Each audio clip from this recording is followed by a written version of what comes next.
আক্ৰমণ হৈছিল আৰু সেই আক্ৰমণৰ সময়ত তাত কোনো নিৰাপত্তাৰক্ষী নাছিলে আৰু বিভিন্ন ৰাষ্ট্ৰীয় সংবাদ মাধ্যমৰ জৰিয়তে আমি জানিব পাৰিছিলোঁ যে তাত 3 দিন আগৰ পৰা এজন নিৰাপত্তাৰক্ষী নাছিলে আৰু এই কথাটোক মই কেন্দ্ৰীয় চৰকাৰক জবাবদিহি কৰিছিলোঁ যে পেহেলগামৰ নিচিনা ইমান এটা স্পৰ্শকাতৰ কাশ্মীৰৰ নিচিনা স্পৰ্শকাতৰ ৰাজ্যত পেহেলগামৰ নিচিনা ইমান সেনচিটিভ এটা টুৰিষ্ট স্পটত কোনো নিৰাপত্তাৰক্ষী নাই পাকিস্তানী উগ্ৰপন্থী আহি গুলিয়াই থৈ 26 জন 28 জন মানুহক গুলিয়াই থৈ অনায়াসে গুচি যাব পাৰে তাৰ কাৰণে কেন্দ্ৰীয় চৰকাৰ দায়ী মই এইটো মন্তব্য কৰিছিলোঁ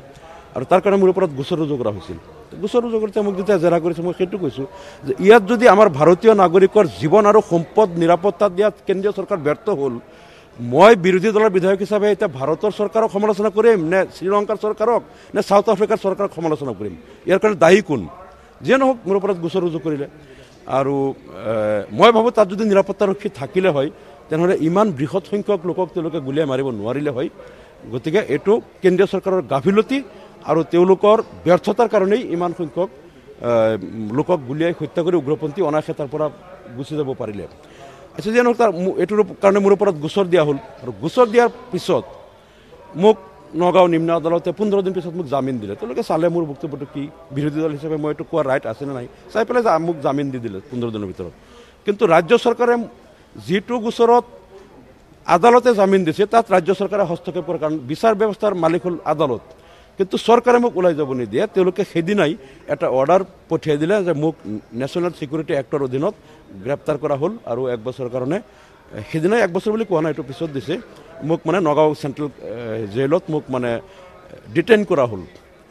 তেতিয়া মই বোলো যিটো গোচৰত আদালতে জামিন দিলে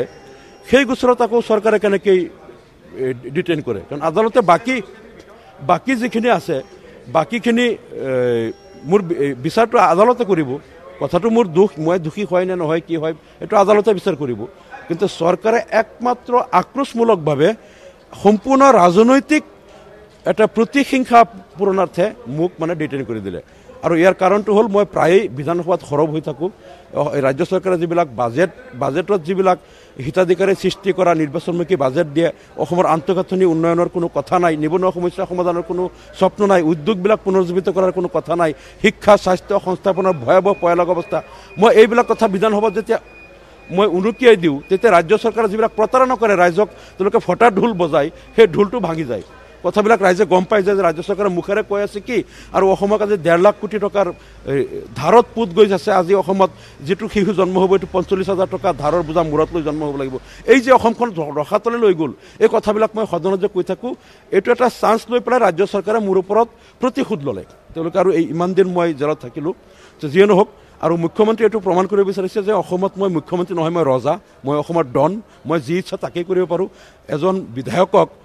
বিনা দোষত মই ডিটেইন কৰি থৈ দিব পাৰোঁ মোক ক'বলগীয়া কোনো নাই অসমত কোনো নাই মই যি কৰোঁ সেইটোৰ ওপৰত কোনো ক'ব লগা বা মোক জবাবদিহি কৰিব পৰা কোনো নাই মই মানে অসমৰ ৰজা এনেকুৱা এটা তেওঁৰ ভাৱধাৰাত মোক ইমান দিন তেওঁ ডিটেইন কৰি ৰাখিলে আৰু ইমান দিন কেৱল মই ডিটেইন হৈ থাকিব লগা নাই মোৰ সমষ্টিবাসীৰ বহুত ক্ষতি হৈছে কাৰণ এই 6 মাহত 7 মাহত সমষ্টিৰ বহুত উন্নয়নমূলক কাম কাজ যিবিলাকত বিধায়ক জড়িত হ'ব লাগে বা মই বহুত অনুষ্ঠান প্ৰতিষ্ঠানৰ প্ৰেচিডেণ্ট বিভিন্ন কমিটিত আছোঁ এইবিলাকৰ বৃহৎ ক্ষতি হৈছে গতিকে পৰহি যেন মাননীয় উচ্চ ন্যায়ালয়ে এই অন্যায়ভাৱে মোক ডিটেইন কৰি ৰখা বুলি যিটো ৰায়দান কৰিলে আৰু মোক ন্যায় প্ৰদান কৰিলে আৰু সেই ডিটেনশ্যন অৰ্ডাৰটো খাৰিজ কৰি দি মোক অতি সোনকালে মোকলাই দিবলৈ ৰাজ্য চৰকাৰক নিৰ্দেশ দিলে আৰু ইয়াৰ দ্বাৰা প্ৰমাণ হ'ল যে মোক অন্যায়ভাৱে একমাত্ৰ ৰাজনৈতিক আক্ৰোশমূলকভাৱে মোক ইমান দিন যে বন্দী কৰি ৰখা হ'ল আৰু ন্যায়ালয়ৰ ৰায়ত এই কথাটো প্ৰমাণ হ'ল মই উচ্চ ন্যায়ালয়ক ধন্যবাদ জ্ঞাপন কৰিছোঁ আৰু মই ভাবোঁ যে ইমান দিন মোক অন্যায়ভাৱে আবদ্ধ কৰি ৰাখি